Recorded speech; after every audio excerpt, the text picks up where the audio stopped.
अस्सलामुअलैकुम वरहमतुल्लाहि वबरकातुहू।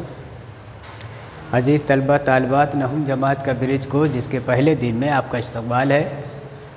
हम आज पहले दिन में क़वायद की इब्तिदाई बातें जिसका ताल्लुक़ हरकत और एराब से है उसके बारे में मालूमात हासिल करेंगे। हम ज़बर ज़ेर पेश जो उर्दू में इस्तेमाल होती है उससे वाकिफ़ हैं। हमें मालूम है ज़बर की अलामत किसी भी हर्फ के ऊपर दी जाती है, ज़ेर नीचे और पेश ऊपर होती है। ये उसकी अलामतें हैं, उसकी शक्लें हैं। चूँकि हम अरबी ज़बान पढ़ने वाले हैं इसलिए अरबी में ज़बर ज़ेर पेश का इस्तिलाही क्या नाम है वो हमें समझना है। ज़बर को अरबी में कहते हैं फ़तहा, ज़ेर को कहते हैं कसरा और पेश को कहते हैं ज़म्मा। फ़तहा कसरा ज़म्मा। अब हम अरबी ज़ुबान में जब भी ये अलामत देखेंगे हम उसका नाम फ़तहा कसरा और ज़म्मा ये पुकारेंगे। तो ज़बर की अलामत फ़तहा ये है, ज़ेर यानी कसरा, पेश यानी ज़म्मा। अब जिस हर्फ पे इन तीनों में से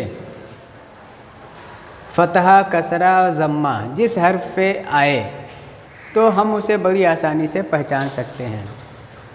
कभी कभी इन तीनों अलामतों में से किसी हर्फ पे कोई भी इस्तेमाल नहीं होती तो उस पे एक अलामत इस्तेमाल होती है जिसको हम कहते हैं साकिन या जज़म कहते हैं। इसी तरह ये फ़तहा कसरा और ज़म्मा जब दो हो जाए यानी दो ज़बर दो ज़ेर और दो पेश हो तो उसका इस्तिलाही नाम है तनवीन। दो ज़बर दो ज़ेर और दो पेश इसको तनवीन कहा जाता है। उसके जब इस्तेमाल होगा तो उसकी तफसीलात हम पढ़ेंगे। उसके बाद इसमें जो तारुफ दिया गया है एराब, ये तो हरकत थी, हरकत ज़बर ज़ेर पेश फ़तहा कसरा ज़म्मा ये हरकत। अब एराब किसे कहते हैं इसकी तारीफ़ हमें आना चाहिए। एराब कहते हैं किसी लफ्ज़ को अरबी कर देना, अरबी बनाना। तो कलिमा के आखिरी हर्फ की हरकत जो बदलती रहती है उसे एराब कहते हैं। हम मिसाल से उसको समझने की कोशिश करेंगे। मिसाल के तौर पे ये उर्दू है कलम, कलम ये उर्दू है, हमने इस पे ज़बर भी लगाया फ़तहा भी लगाया तब भी ये कलम हुआ।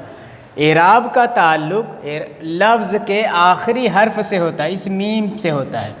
अब मीम पे जो हरकत आएगी वो वही एराब कहलाएगी। किसी कलिमा के आखिरी हर्फ की जो हरकत है उसी को हम कहते हैं एराब। जैसे ये लफ्ज़ है मीम पे आया दो पेश हो गया कलमुन, अब ये अरबी हो गया। कलम था हमने एराब लगा दिया ये अरबी हो गया।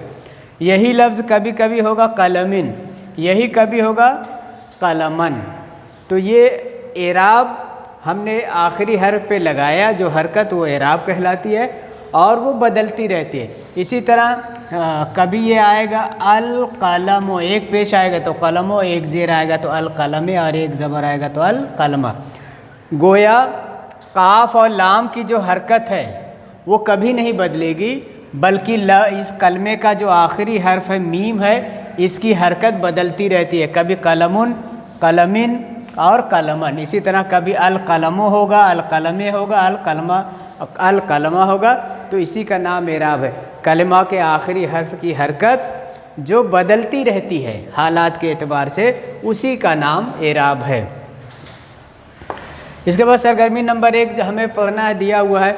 कुछ सवालात हैं, बहुत आसान है। चूँकि ये पहला दिन है इसलिए बहुत आसान चीज़ें दी हुई हैं। कुरान मजीद की किस ज़ुबान में है तो इसका है कुरान मजीद अरबी ज़ुबान में है।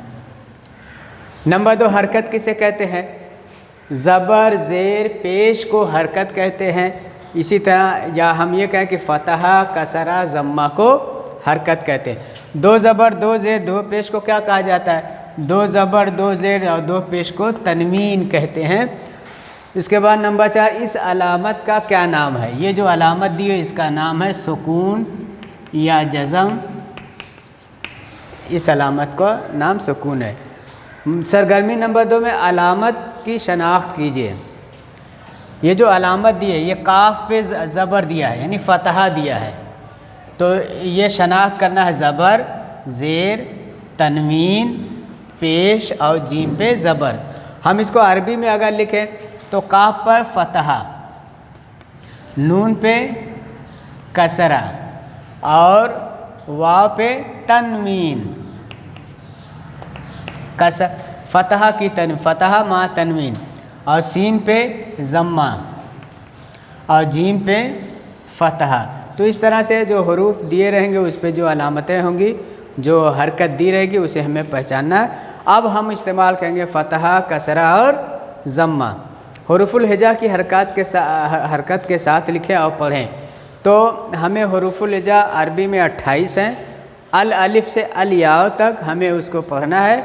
उस पे अलिफ पे अगर हम अलिफ मिसाल के तौर पे अलिफ पे हमने ज़बर लगाया तो आ, कसरा लगाया तो ई और ज़म्मा लगाया तो ऊ। इसी तरह अलिफ पे हम लगाएंगे 2 ज़बर अन, इन, उन। तो इसी तरह पूरे हरूफ जो 28 है उस पे हमें इन हरकत को लगा के घर में प्रैक्टिस करना है, पढ़ना है और इसको घर वालों को सुनाना है। तो आज का ये पहला दिन हमारा मुकम्मल हुआ। शुक्रिया, अल्लाह हाफिज़।